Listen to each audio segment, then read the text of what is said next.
3, 2, 1,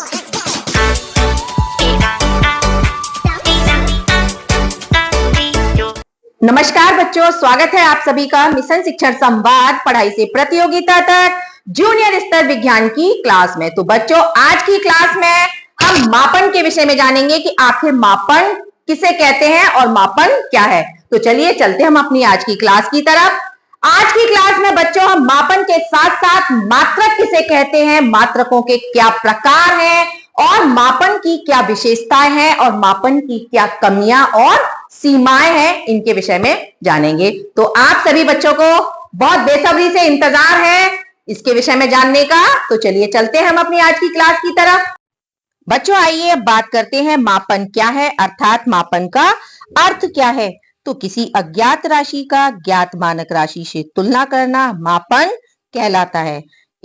या यूं कहें कि जब हम किसी अज्ञात राशि की ज्ञात मानक राशि से तुलना करते हैं तो उसे हम मापन कहते हैं। आइए इसको हम एक उदाहरण के साथ समझते हैं। जब आप किसी घरेलू सामग्री को लेने के लिए दुकानदार के पास जाते हैं तो आपके द्वारा की गई मांग, आपके द्वारा दुकानदार से क्या मांग की गई है, 1 किलोग्राम चीनी की।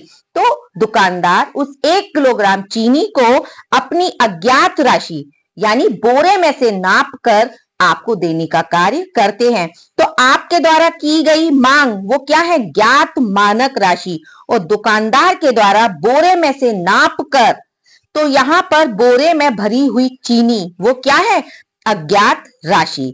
तो यहां हम कह सकते हैं कि जब हम अज्ञात राशि का ज्ञात मानक राशि से तुलना करते हैं तो उसे हम मापन कहते हैं। तो 1 किलोग्राम चीनी, 1 किलोग्राम की यदि हम बात करें बच्चों तो 1 किलोग्राम में कुल कितने ग्राम होते हैं, 1 किलोग्राम बराबर 1000 ग्राम, या 1 किलोग्राम कहें बच्चों या फिर हम 1000 ग्राम कहें, बात एक ही है। तो यहां हम कह सकते हैं कि 1 किलोग्राम बराबर 1000 ग्राम। यदि बच्चों हम किसी द्रव्य अर्थात 1 लीटर दूध की बात करें तो 1 लीटर में कुल कितने मिलीलीटर होते हैं, 1 लीटर में बच्चों कुल 1000 मिलीलीटर होते हैं। बच्चों जब हम दूरी की बात करें यानी एक स्थान से लेके किसी दूसरे स्थान पर जाने के लिए उन दोनों स्थानों के बीच की दूरी का पता लगाने के लिए हम किसका प्रयोग करते हैं, या तो मीटर का या फिर किलोमीटर का प्रयोग करते हैं। यहां पर एक आप सड़क देख रहे हैं, यहां पर इन 2 बिंदुओं के बीच की दूरी की बात करें तो इन 2 बिंदुओं की बीच की दूरी को पता लगाने के लिए हम किसका प्रयोग करेंगे, मीटर का प्रयोग करेंगे। बच्चों मापन के विषय में अलग अलग वैज्ञानिकों ने अपने अलग अलग मत प्रस्तुत किए। तो यहां पर हम बात करेंगे थॉर्नडाइक वैज्ञानिक के विषय में। थॉर्नडाइक ने बताया बच्चों कि मापन का तात्पर्य है कि जिसका भी कोई अस्तित्व है, अर्थात किसी भी वस्तु का यदि किसी भी प्रकार का कोई अस्तित्व है तो उसका अस्तित्व कुछ परिणाम यानी संख्या में होता है। इतनी बात आपको समझ में आई होगी कि किसी भी वस्तु का किसी भी प्रकार का यदि कोई अस्तित्व है तो उसका अस्तित्व या तो परिणाम में होगा या फिर संख्या में होगा। इसी क्रम में गिलफोर्ड वैज्ञानिक ने बताया कि मापन वह प्रक्रिया है जिसमें वस्तु अथवा घटना को तथ्यात्मक रूप से संख्या प्रदान की जाती है। तो इस प्रकार हम कह सकते हैं कि किसी व्यक्ति, घटना या परिस्थिति को उचित रूप में अंकों में प्रस्तुत करना ही मापन कहलाता है। बच्चों आइए बात करते हैं अब हम मात्रक किसे कहते हैं। तो किसी भी राशि को मापने के लिए कुछ मानक मापों की आवश्यकता होती है और इन्हीं निर्देश मानकों को मात्रक कहा जाता है। उदाहरण के लिए यदि दूरी को मापने के लिए सेंटीमीटर, मीटर और किलोमीटर मात्रक का प्रयोग किया जाता है। यदि दूरी हमारी छोटी है, अर्थात यदि किसी आप पुस्तक की लंबाई या चौड़ाई को मापने का कार्य करते हैं तो उसे हम सेंटीमीटर मात्रक के साथ प्रयोग करेंगे, और यदि दूरी हमारी बड़ी है तो हम उसे मीटर में, और यदि और ज्यादा बड़ी है, यदि हम एक शहर से लेके दूसरे शहर तक जा रहे हैं तो उन दोनों शहरों की बीच की दूरी को हम किस में नापेंगे, किलोमीटर में नापेंगे। तो उसके लिए हम किलोमीटर मात्रक का प्रयोग करेंगे। अब बात करते हैं बच्चों हम समय। यदि हम समय को नापें तो समय को मापने के लिए कौन से मात्रक का प्रयोग करेंगे?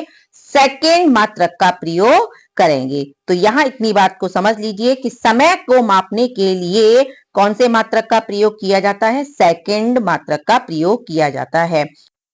तो यहां पर ये बात आपको क्लियर हो चुकी होगी कि समय को मापने के लिए हम सेकंड मात्रक का प्रयोग करते हैं। बच्चों, भार को मापने के लिए किसका प्रयोग करते हैं? तो भार को मापने के लिए किलोग्राम मात्रक का प्रयोग करते हैं।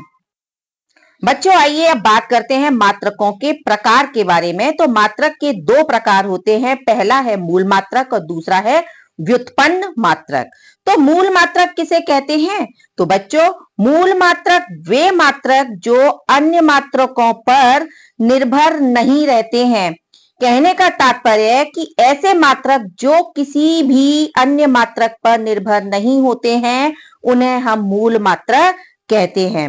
अगर मूल मात्रकों के कुल संख्या की बात करें बच्चों, तो मूल मात्रकों की कुल संख्या कितनी होती है? मूल मात्रकों की कुल संख्या 7 होती है। बच्चों, लंबाई को नापने के लिए मीटर मात्रक का प्रयोग किया जाता है, जिसे हम इन शॉर्ट एम भी लिखते हैं। द्रव्यमान को मापने के लिए किलोग्राम मात्रक का प्रयोग किया जाता है।